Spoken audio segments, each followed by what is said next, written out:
ಕಿಡಿಗೇಡಿಗಳಿಂದ ದೊಡ್ಡಣ್ಣ ಸಾವು ಎಂದು ವದಂತಿ. ಸಾಮಾಜಿಕ ಜಾಲತಾಣಗಳಲ್ಲಿ ಕಿಡಿಗೇಡಿಗಳು ಪೋಸ್ಟ್ ಮಾಡಿದ್ದಾರೆ. ನನಗೇನೂ ಆಗಿಲ್ಲ ಅಂತ ಹಿರಿಯ ನಟ ದೊಡ್ಡಣ್ಣ ಸ್ಪಷ್ಟನೆಯನ್ನ ಕೊಟ್ಟಿದ್ದಾರೆ. ನ್ಯೂಸ್ ಫಸ್ಟ್ಗೆ ಹಿರಿಯ ನಟ ದೊಡ್ಡಣ್ಣ ಸ್ಪಷ್ಟನೆಯನ್ನ ಕೊಟ್ಟಿದ್ದಾರೆ. ಹಿರಿಯ ನಟ ದೊಡ್ಡಣ್ಣ ಇನ್ನಿಲ್ಲ ಶ್ರದ್ಧಾಂಜಲಿ ಅನ್ನೋ ಪೋಸ್ಟರ್ಗಳನ್ನ ಕಿಡಿಗೇಡಿಗಳು ಸಾಮಾಜಿಕ ಜಾಲತಾಣಗಳಲ್ಲಿ ಹಾಕಿದ್ರು. ಈಗ ದೊಡ್ಡಣ್ಣ ಅವರು ಅದಕ್ಕೆ ಸ್ಪಷ್ಟನೆಯನ್ನ ಕೊಟ್ಟಿದ್ದಾರೆ. ನನಗೇನು ಆಗಿಲ್ಲ, ನಾನು ಹುಷಾರಾಗಿದ್ದೀನಿ, ಆರೋಗ್ಯವಾಗಿ ಇದ್ದೀನಿ, ಇದೆಲ್ಲ ಕಿಡಿಗೇಡಿಗಳ ಕೃತ್ಯ ಅನ್ನೋ ಒಂದು ಸ್ಪಷ್ಟನೆಯನ್ನ ನ್ಯೂಸ್ ಫಸ್ಟ್ಗೆ ಕೊಟ್ಟಿದ್ದಾರೆ. ನೋಡಿ, ಭಾವಚಿತ್ರವನ್ನು ನೋಡ್ತಾ ಇದ್ದೀವಿ. ಅದರಲ್ಲಿ ಶ್ರದ್ಧಾಂಜಲಿ ಅಂತ ಇದೆ. ದೊಡ್ಡಣ್ಣರ ಫೋಟೋ ಹಾಕಿ ಭಾವಚಿತ್ರ ಹಾಕಿ ಶ್ರದ್ಧಾಂಜಲಿ ಅಂತ ಹಾಕಿದ್ದಾರೆ. ಇದು ಕಿಡಿಗೇಡಿಗಳ ಕೃತ್ಯ.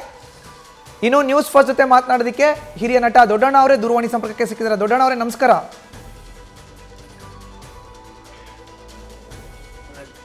ಹಲೋ ದೊಡ್ಡಣ್ಣ ಅವರೇ ನಮಸ್ಕಾರ. ನನ್ನ ಧ್ವನಿ ಕೇಳಿಸ್ತಾ ಇದೆಯಾ? ನನಗೆ ಕೇಳಿಸ್ತಾ ಇದೆ. ನನ್ನ ಧ್ವನಿ ನಿಮಗೆ ಕೇಳಿಸ್ತಾ ಇದೆಯಾ? ಖಂಡಿತ ಕೇಳಿಸ್ತಾ ಇದೆ. ಮಾತಾಡಿ ದೊಡ್ಡಣ್ಣ ಅವರೇ. ಶ್ರದ್ಧಾಂಜಲಿ ಅಂತ ಹೇಳಿ ತಮ್ಮ ಭಾವಚಿತ್ರನ ಕಿಡಿಗೇಡಿಗಳು ಸಾಮಾಜಿಕ ಜಾಲತಾಣಗಳಲ್ಲಿ ಹಾಕಿದ್ದಾರೆ. ಏನು ಮಾಡಕ್ಕಾಗಲ್ಲ, ಅವ್ರ ಜೊತೆನೇ ಬದುಕ್ಬೇಕು ನಾವು. ಯಾಕೆಂತೀರಾ, ಭಗ್ನ ಸಂತೋಷಿಗಳು ಅಂತ ಕೆಲವರು ಇರ್ತಾರೆ. ಜೀವನದಲ್ಲಿ ಒಳ್ಳೇದು ಮಾಡೋದಕ್ಕಿಂತಲೂ ಈ ತರದ್ದೆಲ್ಲ ಅಪಪ್ರಚಾರ ಮಾಡೋದು, ಅನಾಚಾರಗಳನ್ನು ಮಾಡೋದು, ಅದೇ ಅವ್ರ ಕಾಯಕ ಆಗಿರುತ್ತೆ. ಅವ್ರನ್ನ ನಾವು ಏನಂತೀವಿ ಅಂದ್ರೆ ದೇವಗಣ ಅಲ್ಲ, ರಾಕ್ಷಸಗಣ ಯಾವುದೋ ಅಂದ್ಕೊಳ್ಳೋದು, ಸುಮ್ಮನಾಗೋದು. ಹಂಗಂತ ನಾನೇನು ಸುಮ್ಮನೆ ಕೂತಿಲ್ಲ. ಸೈಬರ್ ಕ್ರೈಮ್ಗೆ ಈಗ ಕೊಡ್ತಾ ಇದ್ದೀನಿ, ಹೋಗಿ ಕಂಪ್ಲೇಂಟ್ ಕೊಡ್ತಾ ಇದ್ದೀನಿ. ಯಾಕಂದ್ರೆ ಒಬ್ಬರಿಗೆ ಬಿಸಿ ಮುಡ್ಸಿದ್ರೆ ಮತ್ತೊಬ್ರು ಎಚ್ಚರಿಸ್ಕೊಳ್ತಾರೆ. ಇಲ್ದಲೇ ಇದ್ರೆ ಈ ತರ ಕನ್ಫರ್ಮ್ ಮಾಡಿದ್ರೆ ಹಾಕೋದು ತುಂಬಾ ಅಕ್ಷಮ್ಯ ಅಂತ ನನ್ನ ದೃಷ್ಟಿಲಿ. ನಾನು ಕಳೆದ 10-15 ದಿನಗಳ ಮುಂಚಿತವಾಗಿ ತಮ್ಮನ್ನ ವಿಧಾನಸೌಧದಲ್ಲಿ ಭೇಟಿ ಮಾಡಿದ್ದೆ. ದೊಡ್ಡಣ್ಣ ಅವರೇ, ಆರೋಗ್ಯವಾಗಿದ್ದೀರಿ ತಾವೀಗ? ಹೌದು ಹೌದು. ಯಾವಾಗ ಗೊತ್ತಾಯ್ತು ಈ ರೀತಿ ನಿಮ್ಗೆ ಪೋಸ್ಟ್ ಹಾಕಿದ್ದಾರೆ ಅಂತ? ನನಗೆ ಬೆಳಿಗ್ಗೆ ಯಾರೋ ಫೋನ್ ಮಾಡ್ಬಿಟ್ಟು ಹಿಂಗೆ ಹೇಳಿದ್ರು, ನಿಮ್ದು ಪೋಸ್ಟ್ ಹಾಕಿದ್ದಾರೆ ಹಿಂಗೆ ಅಂತಂದ್ರು. ಅದಕ್ಕೆ ನಾನು ಹೇಳಿದೆ, ಇಲ್ಲ ನಾನು ಆರೋಗ್ಯವಾಗಿದ್ದೀನಿ ಅಂತಂದೆ. ಅದಾದ್ಮೇಲೆ ನೂರಾರು ಫೋನ್ಗಳು ಬರಕ್ ಶುರು ಆಯ್ತು. ನೆಂಟರು, ಇಷ್ಟರು, ಬಂಧುಗಳು, ಈ ಹೊರಗಳವರು, ಸ್ನೇಹಿತರು ಎಲ್ಲ ಗಾಬರಿಯಿಂದ. ಅದಕ್ಕೆ ಎಲ್ಲಾರ್ಗು ಉತ್ತರ ಕೊಡೋದ್ರಲ್ಲೇ ಆಗಿದೆ. ನೀವು ಮಾತಾಡ್ಸಿದ್ ಬಹಳ ಒಳ್ಳೇದಾಯ್ತು. ನ್ಯೂಸ್ ಫಸ್ಟ್ ಅಲ್ಲಿ ಬಂತು ಅಂತಂದ್ರೆ ಎಲ್ಲ ಜನ ನೋಡ್ತಾರೆ, ಫೋನ್ಗಳು ಕಡಿಮೆ ಆಗ್ತವೆ, ದೊಡ್ಡಣ್ಣ ನೆಮ್ಮದಿಯಾಗಿದ್ದಾರೆ, ಆರೋಗ್ಯವಾಗಿದ್ದಾರೆ ಅಂತ ತಿಳ್ಕೊಳ್ತಾರೆ. Thank you.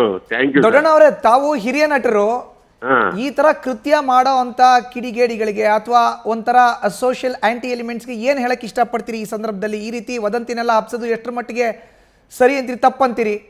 ಸರ್, ಏನಾಗಿಲ್ಲ, ಈ ಸತಿ ಇವನ್ ಯಾರೋ ಹಾಕಿದಾನಲ್ಲ ಸರ್, ಅವನಿಗೆ ಕೈ ತೊಳ್ಕೊಂಡು ಬೆನ್ನತ್ತು ಬಿಡ್ತೀವಿ. ಈಗ ಯಾರು ಅಂತ ಅವನ್ನ ಕರೆಸಿ ಎಲ್ಲ ಪ್ರಶ್ನವ್ರ ಮುಂದೆ ಕೂರಿಸಿ ನಾನು ಮಾಡಿದ್ದು ಅಕ್ಷಮ್ಯ, ತಪ್ಪಾಯ್ತು ಅಂತ ಹೇಳಿಸೋದ್ರ ಜೊತೆಗೆ ಇಷ್ಟೆಲ್ಲ ಅವ್ರಿಗೆ ತೊಂದರೆ ಆಯ್ತು, ಒಬ್ಬ ಫೇಕ್ ನ್ಯೂಸ್ ಹಾಕೋ ಹೊತ್ತಿಗೆ ಅನ್ನೋದು ಮಿಕ್ಕೋರಿಗೆ ಅರಿವಾಗಬೇಕು.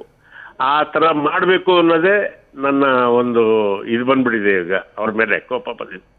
ಯಾಕೆ ಅಂತೀರಾ, ಇಕ್ಕಿದಂಗೆ ಯಾರ್ದೋ ಒಂದು ಸಿನಿಮಾದಲ್ಲಿ ಸತ್ತಿರೋದೊಂದು ಫೋಟೋ ಹಾಕ್ಬಿಟ್ಟು ಇಡೀ ಚಿತ್ರರಂಗ ಕಣ್ಣೀರ ಕಡಲು ಅಂತ ಹಾಕ್ತಾರೆ. ಅವ್ರಿಗೆ ಏನ್ ಸಿಗುತ್ತೆ ಅಂತ ಗೊತ್ತಿಲ್ಲ. ಗೊತ್ತಾಯ್ತಾ? ಇದೆಲ್ಲ ನಾಚಿಗೇಡಿನ ವಿಷಯ. ಬೆವರು ಸುರಿಸಿ ದುಡ್ದು ತಿನ್ಬೇಕು. ಅರ್ಥ ಆಯ್ತಾ? ಈ ತರದೆಲ್ಲ ಅಪಪ್ರಚಾರ ಮಾಡಕ್ ಕೂಡುದು ಅನ್ನೋದು ನನ್ನ ಒಂದು ಅಭಿಪ್ರಾಯ. ಈಗ ಹಂಗಾರೆ ಸೈಬರ್ ಕ್ರೈಮ್ಗೆ ಹೋಗ್ತಾ ಇದ್ರಿ, ದೂರನ್ನ ಕೊಡ್ತಾ ಇದ್ರಿ ದೊಡ್ಡಣ್ಣ ಅವರೇ? 100% ಸೈಬರ್ ಕ್ರೈಮ್ಗೆ ಹೋಗ್ತಾ ಇದ್ದೀವಿ. ಓಕೆ, ನಾವು ಕೂಡ ಹಾರೈಸ್ತೀವಿ. ನ್ಯೂಸ್ ಫಸ್ಟ್ ಕಡೆಯಿಂದ ನೂರಾರು ವರ್ಷಗಳ ಕಾಲ ಆರೋಗ್ಯವಾಗಿ ದೊಡ್ಡಣ್ಣ ಅವರು ಇರಬೇಕು. ಚಿತ್ರರಂಗಕ್ಕೆ, ಕಿರುತೆರೆ ಮತ್ತು ಹಿರಿತೆರೆಗೆ ನಿಮ್ಮ ಸೇವೆ ಅಗತ್ಯ ಇದೆ ದೊಡ್ಡಣ್ಣ ಅವರೇ. ನಿಮ್ಮ ಆಶೀರ್ವಾದ, ನಿಮ್ಮ ಹಾರೈಕೆ ಇರಲಿ. Thank you sir. Thank you Doddanna ಅವರೇ, ನ್ಯೂಸ್ ಫಸ್ಟ್ ಜೊತೆ ಮಾತನಾಡಿದ್ದಕ್ಕೆ.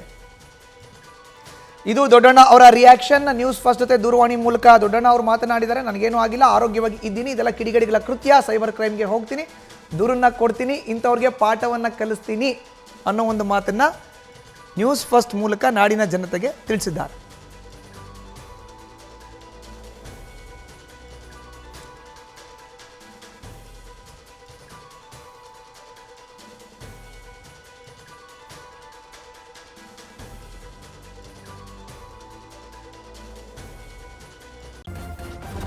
ನ್ಯೂಸ್ ಫಸ್ಟ್, ನಿರ್ಭೀತಿಯಿಂದ ನಿಮ್ಮ ಪರವಾಗಿ.